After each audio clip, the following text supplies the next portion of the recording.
Iniciar uma jornada espiritual é como entrar num parquinho muito pequeno e sair pelo mar em busca de terras desconhecidas. Com a prática sincera vem a inspiração.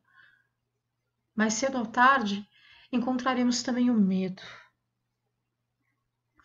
Receamos cair para fora do mundo quando chegarmos ao horizonte. Como todos os exploradores, somos atraídos pela descoberta, mesmo sem saber se teremos coragem para enfrentar o que nos aguarda.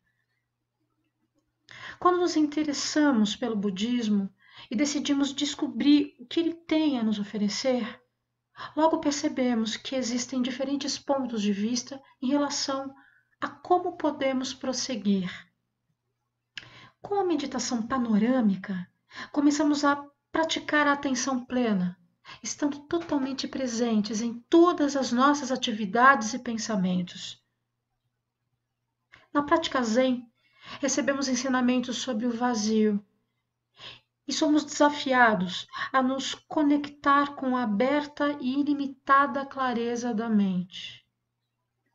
Os ensinamentos Vajrayana nos apresentam um trabalho com a energia de todas as situações, encarando tudo que surge como inseparável do nosso estado desperto.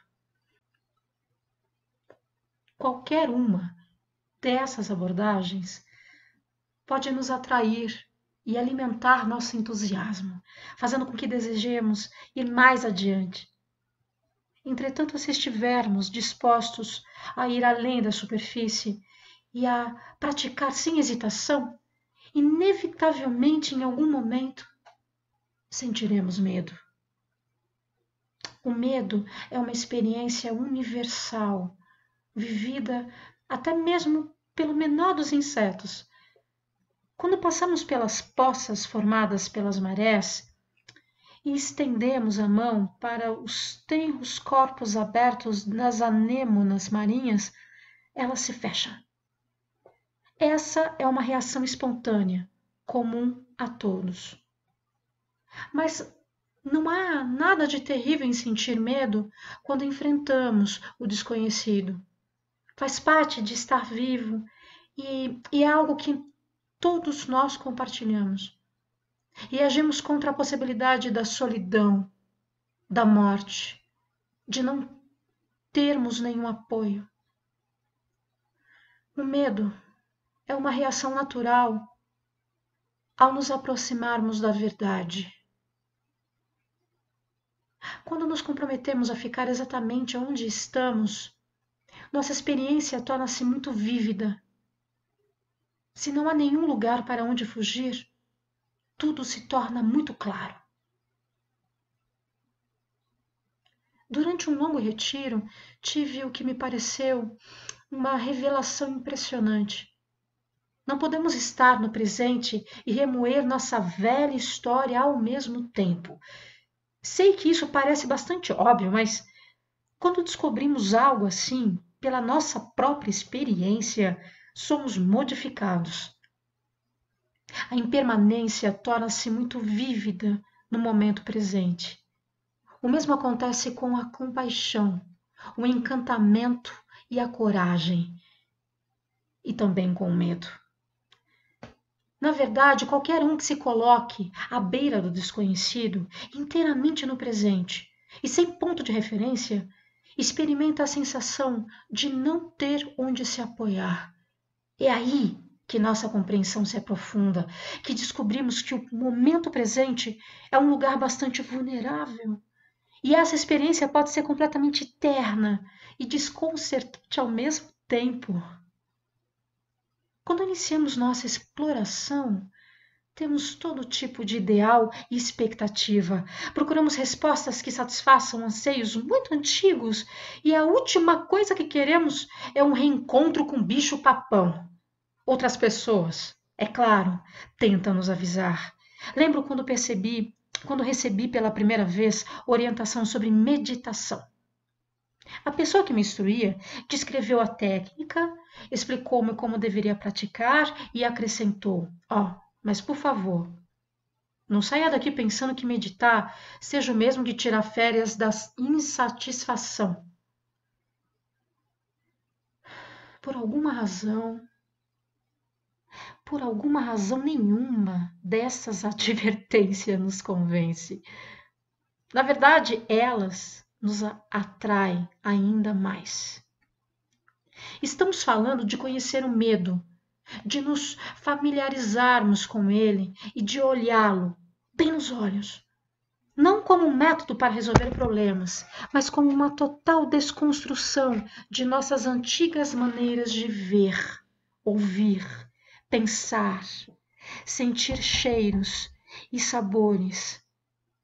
A verdade é que a partir do momento em que realmente iniciamos esse processo, nós nos tornamos cada vez mais modestos. Não haverá muito espaço para a arrogância que pode resultar do apego a nossos ideais. A arrogância que inevitavelmente surge será incessantemente aniquilada pela nossa própria coragem de dar mais um passo adiante. Essas descobertas, elas são feitas por meio da prática e não tem nada a ver com qualquer tipo de crença. Estão muito mais relacionadas com a coragem de morrer, continuamente. Tanto as instruções sobre atenção plena, o vazio, quanto o trabalho com a energia apontam na mesma direção. Quando estamos totalmente presentes, ficamos presos. Ficamos presos exatamente naquele tempo e lugar. Quando paramos ali e não tentamos dissimular, não reprimimos a situação, não colocamos a culpa em outras pessoas ou em nós mesmos, nós nos deparamos com uma pergunta indefinida que não tem uma resposta conceitual. Encontramos também o nosso coração.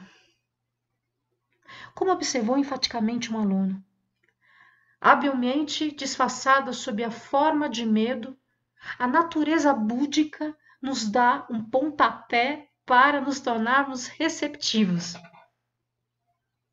Certa vez assisti a uma palestra sobre as experiências espirituais de um homem na Índia, na década de 60. Ele estava determinado a livrar-se de emoções, de todas as suas emoções negativas. Lutava contra a raiva e a luxúria, contra a preguiça e o orgulho. Entretanto, o que ele mais queria era se livrar do medo. Seu professor de meditação sempre lhe dizia para parar de lutar. Ele, entretanto, achava que esse conselho era apenas uma forma de ensiná-lo a superar seus obstáculos. Finalmente, o mestre pediu que ele fosse meditar em uma pequena cabana ao pé de uma colina. Ele fechou a porta e acomodou-se para a prática. Quando começou a escurecer, acendeu 3 pequenas velas. Por volta da meia-noite, houve um barulho no canto da sala e, em meio à escuridão, viu uma enorme serpente que olhava para ele como uma naja, balançando-se bem à sua frente. A noite toda ele permaneceu muito alerta, os olhos cravados nela. Sentia tanto medo que não podia se mover. Só via ele, a cobra e o medo. Pouco antes do amanhecer, a última vela apagou-se e ele começou a chorar. Chorou não por desespero, mas por ternura. Sentiu o anseio de todos os animais e pessoas do mundo. Reconheceu sua alienação e luta. Toda a sua meditação não havia sido nada além de mais separação e esforço. Ele aceitou de fato, irrestritamente, que sentia raiva e inveja, que resistia e lutava e que estava com medo. Aceitou também o fato de ser algo precioso, além de qualquer limite. Sábio e tolo, rico e pobre, totalmente insondável. Sentiu-se tão grato que, na completa escuridão, levantou-se, caminhou até a cobra e fez uma reverência. Então, deitado no chão, adormeceu profundamente. Quando acordou, a serpente havia desaparecido. Ele nunca soube se ela tinha sido fruto da sua imaginação ou se realmente havia estado ali. Isso parecia não importar. No final da palestra, ele relatou que essa grande intimidade com o medo fizera com que seus dramas desmoronassem e ele finalmente deixou-se tocar pelo mundo que o rodeava. Ninguém nos aconselha a parar de fugir do medo. Raramente somos estimulados a chegar mais perto, a simplesmente estar ali, a nos familiarizarmos com ele. Uma vez perguntei a Kubun Tino Roshi, mestre Zen, como era seu relacionamento com o medo e ele respondeu: Eu concordo, eu concordo. Entretanto, o conselho que geralmente recebemos nos diz para adoçá-lo, atenuá-lo, tomar um comprimido ou procurar distração. Usar todos os meios para fazer com que ele se vá. Não precisamos desse tipo de conselho porque nos dissociamos do medo. Já é o que naturalmente fazemos. Normalmente entramos em pânico e perdemos o controle. Mesmo diante da mais leve sugestão de medo, sentimos que ele se aproxima e nos afastamos. É bom saber que agimos assim. Não para nos punirmos, mas com uma forma de desenvolver compaixão incondicional. Não há nada mais doloroso que a maneira pela qual enganamos a nós mesmos diante do momento presente. Às vezes, entretanto, ficamos encurralados. Tudo se desintegra e ficamos sem opções de fuga.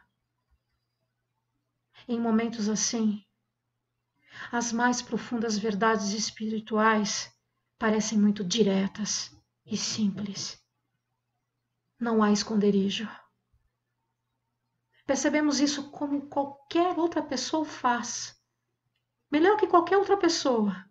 Mais cedo ou mais tarde, compreendemos que, embora não possamos fazer com que o medo seja agradável, é ele que acabará por nos colocar diante de todos os ensinamentos que algum dia lemos ou ouvimos. Portanto, considere-se com sorte da próxima vez em que encontrar o medo, pois é nesse ponto que entra a coragem. Geralmente pensamos que as pessoas corajosas não sentem medo, mas a verdade é que elas estão familiarizadas com ele. Quando éramos recém-casados, meu marido me disse que eu era uma das pessoas mais corajosas que ele havia encontrado. Quando perguntei a razão disso, explicou que eu era totalmente covarde, mas mesmo assim segui em frente e fazia o que precisava ser feito. O truque está em continuar explorando e não desistir, mesmo quando descobrimos que algo é diferente do que imaginávamos. Essa descoberta se repetirá inúmeras vezes, pois nada é como imaginamos. Posso fazer essa afirmação com muita segurança. O vazio não é o que pensávamos, nem a atenção plena, o medo ou a compaixão. Amor, natureza búdica, coragem. Essas palavras são códigos que representam o que não conseguimos compreender intelectualmente, mas que qualquer um de nós pode sentir. São palavras que nos indicam o que a vida realmente é quando deixamos que as coisas se desintegrem e nos permitimos estar ligados ao momento presente.